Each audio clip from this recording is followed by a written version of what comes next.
Now we welcome Shanelle Matthews from Black Lives Matter.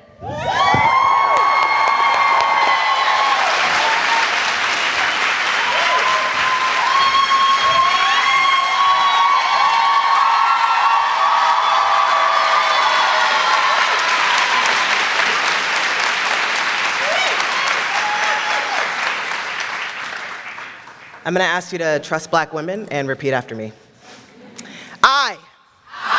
I believe. I believe that.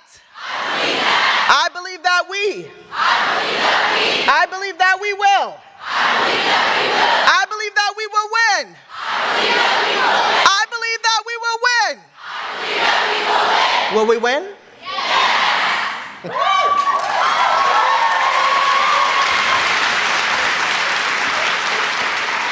As our generous host said, I'm Shanelle Matthews. I have the privilege of serving as the Director of Communications for Black Lives Matter. It feels full circle to be here at CLPP. I came here 6 years ago for the first time. Hi, Bill. Where I got politicized on RJ and met the people who would shape my life and my work, one of which I want to dedicate my remarks to today, Deon Haywood. Deon, I love you. She's not here, I don't think. And can't be with us today. But people like Deon have set the foundation for why we're here. I grew up in South Central Los Angeles, a community America largely threw away. The stories they tell about me from places like that are predicated on assumptions imagined long before I was born. Stories, while true for some, are largely untrue for others. Stories that shape the way people understand my place in the world, my trajectory and my values. Stories that shape people's expectations of me, my desirability, and my abilities. Growing up there taught me that all people with power must do is tell a story about you, what you're capable of, about your worth, and whether the story was true or not, it shaped the way people treated you. As the Trump administration unleashes its attacks on us, our families, our bodies, and our nation, our mandate to deepen our understanding of and eradicate the insidious ways in which race and racism, Islamophobia, homophobia, transphobia, and xenophobia in the United States and abroad distort the perception of and interactions with millions of people is more important than ever. President Obama was right.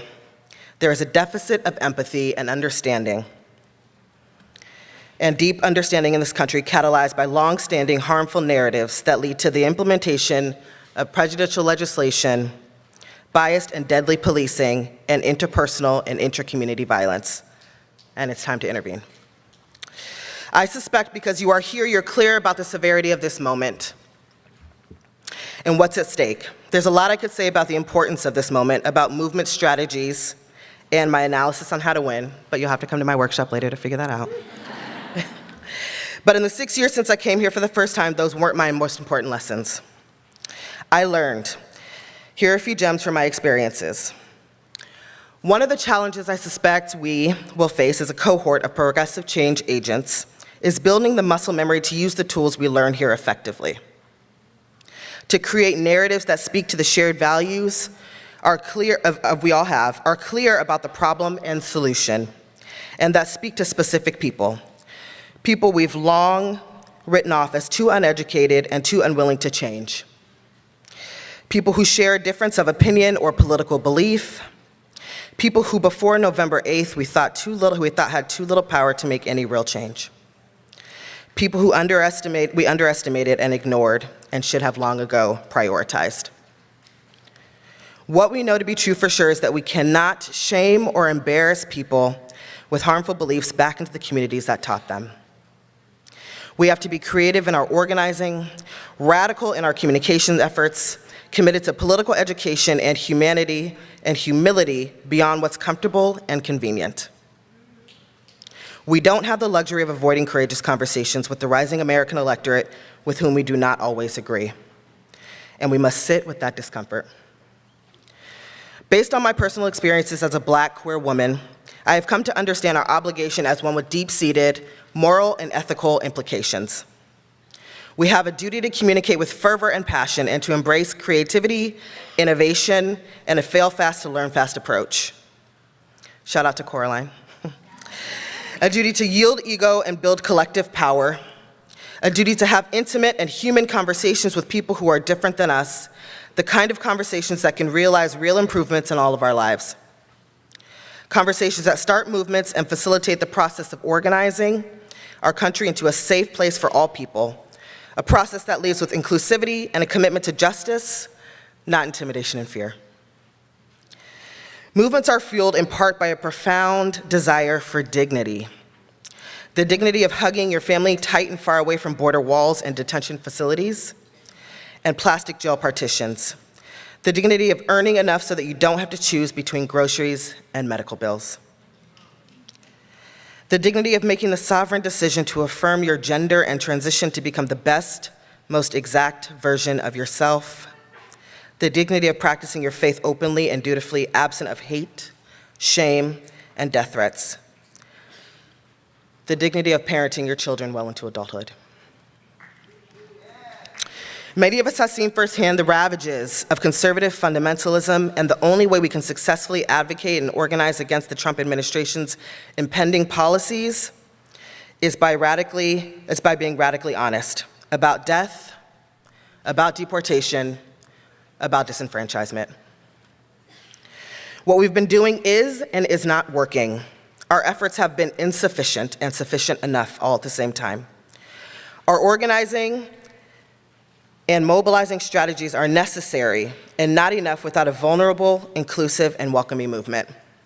One that moves us to engage with one another in a dignified and humane way, interpersonally, at the ballot, and through the systems to which we are all bound. We have a duty to win.